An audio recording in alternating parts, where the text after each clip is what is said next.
Hello, I am Patrick Simpson, and I'm a doctoral student at Liberty University. And my dissertation topic is a study of the use of strategic bombers in a tactical role.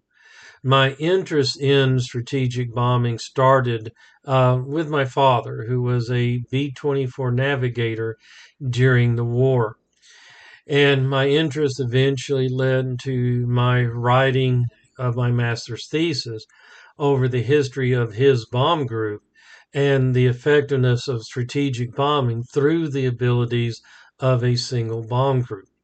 I could just continue my studies in strategic bombing, and then this kind of became fascinated with the use of the heavy bombers in a more tactical role.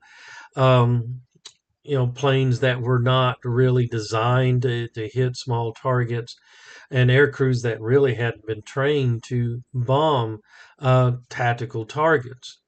So the questions that I'm hoping to answer is one, why were strategic bombers redeployed from their original purpose of bombing German industries and their war making capabilities to flying missions and ground support operations in trying to hit German um, forward positions of hitting crossroads and railroad bridges and rocket sites and just other very small targets that they just were not designed or trained to do.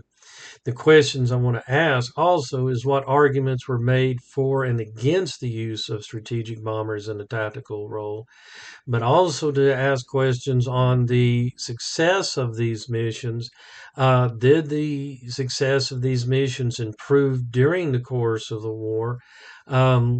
What Was there anything done to help modify the heavy bombers to be able to hit a much smaller target?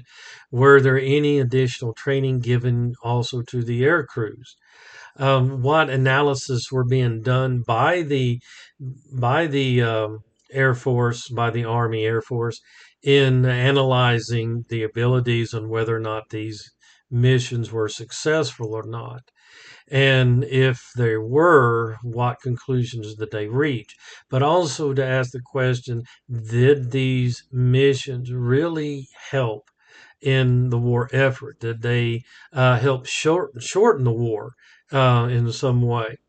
But also to look at what studies may have been done also after the war and helping analyze the use of strategic bombers in that role. What lessons may have been learned to improve bombing accuracy in those tactical missions, and how may they been used in later wars. Those were just some of the questions that I will be looking at. Um, as for evidence, this is going to be, a military history. This is going to be more of a narrative history, analyzing those missions. And there's plenty of evidence that is out there. Of course, there's any number of primary sources from the papers of Dwight Eisenhower to General Spots to General Arnold and others who are making decisions over the use of the strategic bombers in this role. And there are also, of course, a number of Air Force studies that actually were done after the war in analyzing these tactical missions. But also, of course, there's the memoirs of and diaries of the men who flew on these missions. There's a number of oral history collections that I can access looking at looking at how the men who flew the missions felt about all of this.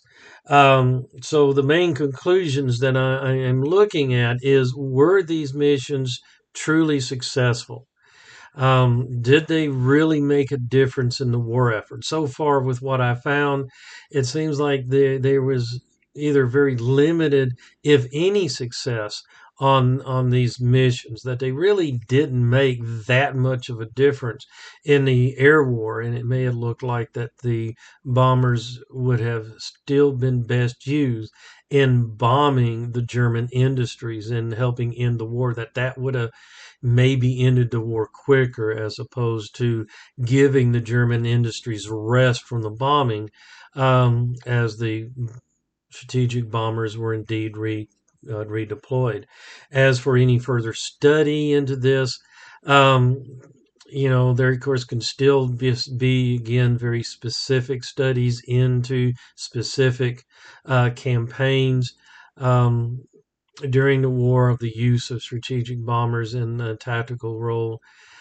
Uh, maybe further studies looking at how or what lessons were learned and how they were used later on at the end of the war, and maybe also into future wars. But thank you for your time, and I hope you have a wonderful day. Goodbye.